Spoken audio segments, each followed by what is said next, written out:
Buenos días a todos, reciban un cordial saludo de mi parte. En esta ocasión realizaremos una pequeña entrevista para obtener opiniones acerca de nuestro ensayo, que está inspirado en el cuento Más allá de la vida y la muerte del escritor peruano César Abraham Vallejo Mendoza.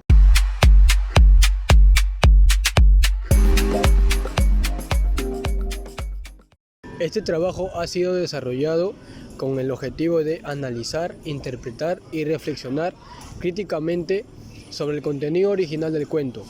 En esta entrevista queremos obtener diferentes puntos de vista sobre nuestro ensayo y, si es posible, tener críticas positivas para mejorar en un futuro. En esta entrevista preguntaremos qué es lo que opinas sobre nuestra tesis y los argumentos que hemos desarrollado en nuestro ensayo. Además, nos interesa conocer los comentarios y observaciones desde una perspectiva crítica, con el objetivo de mejorar y enriquecer nuestro trabajo.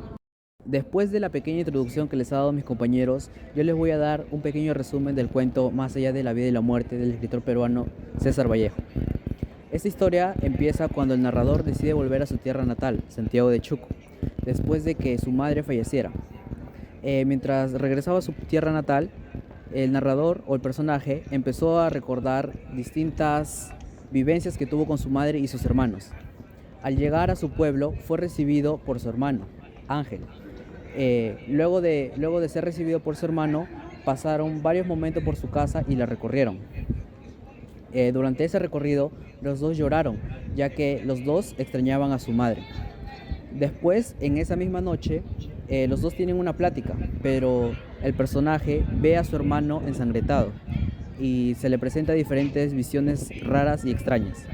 Al día siguiente, el narrador o personaje decide irse y mientras se va, escucha por el camino distintas voces y una de esas voces se le hacía conocida y se le acerca y entonces se le aparece su madre.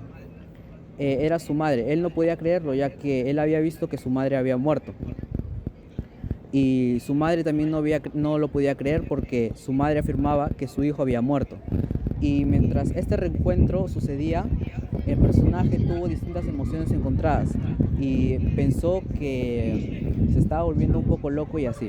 Después de este reencuentro, el personaje sale de la casa de donde están y se van corriendo.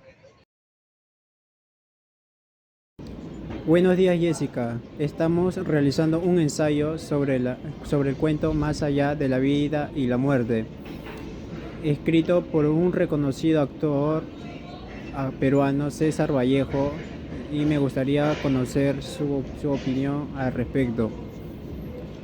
En primer lugar, ¿has tenido la oportunidad de leer este cuento? De ser así, me gustaría saber qué opinas de la tesis que planteamos en nuestro ensayo.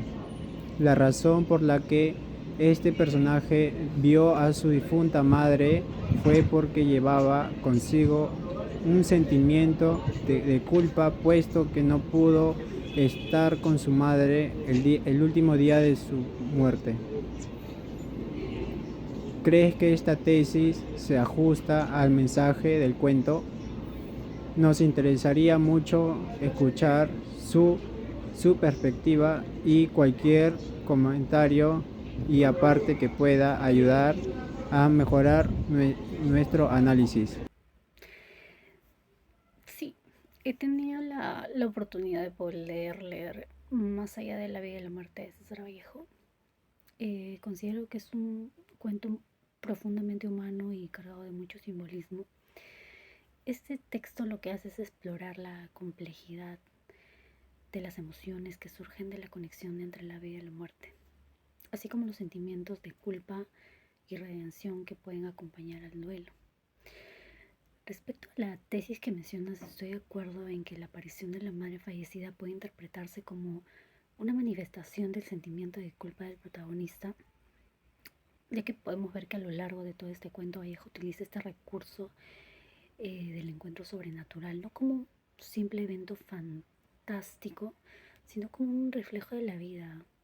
Gracias por su respuesta. Ahora me gustaría profundizar un poco más en el tema contándole nuestros argumentos. El primer argumento es el siguiente. La razón por la que el personaje ve con vida a su madre se debe por una acumulación intensa de pensamientos y emociones. Todo esto lo sumerge en un estado de cansancio mental, lo que afecta a su mente progresivamente. Es por eso que nos gustaría saber su opinión respecto a este argumento. Sí.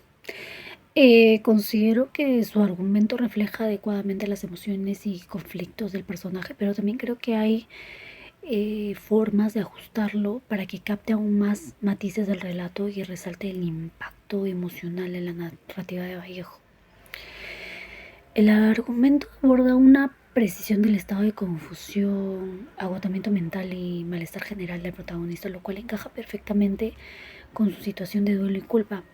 Estas emociones son centrales en el cuento y Vallejo lo desarrolla con una intensidad que permite a ti como lector identificarte con el personaje. El segundo argumento que planteamos es el siguiente: debemos prestar atención a la salud mental, ya que si no lo hacemos podríamos afectar la salud mental de manera progresiva. Con ese argumento podemos ver que la salud emocional y mental están relacionadas, ya que las emociones mal gestionadas pueden generar ansiedad o depresión.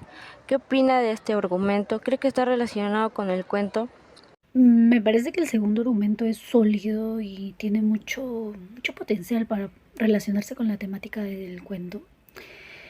Aunque creo que puede ajustar para que se integre de manera más directa con los conflictos y mensajes que la autora aborda en la obra. La idea de que la salud emocional descuidada puede tener un impacto negativo en la salud mental es muy pertinente al análisis del cuento, especialmente porque el protagonista está claramente atrapado en un estado de sufrimiento emocional no resuelto. La culpa, el duelo y la sensación de vacío son emociones que, al no ser enfrentadas o gestionadas adecuadamente, te van a llevar a un estado de confusión y agotamiento mental que es central en la narrativa. Para finalizar con los argumentos que hemos planteado sobre el argumento 3, queremos decir que una de las principales razones por la cual el personaje vio a su madre en el cementerio fue porque no pudo despedirse correctamente de ella, ya que las apariciones fantasmales son parte de la cultura oral en el pueblo de Santiago de Chuco. Lo que queremos decir con esto es que el personaje no pudo despedirse de su madre, le causó sentimientos pendientes, lo que le causó que él la imaginara. ¿Cree que este argumento tiene sentido y qué relación tiene con la cultura de Santiago de Chuco? Nos gustaría tener su opinión. Ese argumento tiene mucho sentido y está muy bien fundamentado, especialmente al considerar el contexto cultural de Santiago de Chuco y el trasfondo literario de César Vallejo. Incorporar la dimensión cultural y las tradiciones orales de esta región en su análisis aporta una perspectiva enriquecedora que conecta el cuento con las raíces del autor. Muchas gracias, Jessica, por su atención. Ahora, para concluir todo esto, me gustaría pedirle algunas críticas constructivas. Por supuesto, su análisis ya muestra un enfoque muy reflexivo y bien fundamentado, pero siempre formas de poder afinar y fortalecer el trabajo. Tengo 5 críticas constructivas que pueden serles útiles. Fortalecer la conexión entre los argumentos y el texto del cuento. Si bien es cierto, los argumentos son sólidos y aunque estén bien fundamentados y bien planteados, sería genial que pudieran incluir citas o referencias del texto, y de esta forma se va a poder, les va a ayudar a anclar su análisis con la misma obra y demostrar cómo cada argumento se desprende directamente de lo que Vallejo quiere expresar. Número 2, explorar el estilo literario de Vallejo. El estilo de él es clave para poder entender este cuento. Podrían analizar cómo su lenguaje, sus descripciones, su estructura refuerzan los temas que plantean. Número 3, profundizar en el impacto de la cultura andina en la narrativa. Han hecho un excelente trabajo conectando las tradiciones orales de Santiago de Chuco con la aparición de la madre, pero podrían desarrollar más esta idea. Por ejemplo, podrían investigar cómo estas tradiciones representan una forma de enfrentar la muerte y el duelo, y cómo estas creencias influyen en la manera en que el protagonista procesa su culpa y su dolor. Número 4, incluir perspectivas universales. Si bien han abordado aspectos culturales específicos, también podrían mencionar cómo los temas de culpa, el duelo y redención que plantea en el cuento son universales. Y esto permitiría que su análisis resuelva no solo en quienes conocen la cultura andina, sino también cualquier lector que haya enfrentado la pérdida o la necesidad de reconciliación emocional. Y número 5, claridad y cohesión entre los argumentos. Aunque cada uno de los argumentos tiene méritos propios, sería útil vincularlos de manera mucho más explícita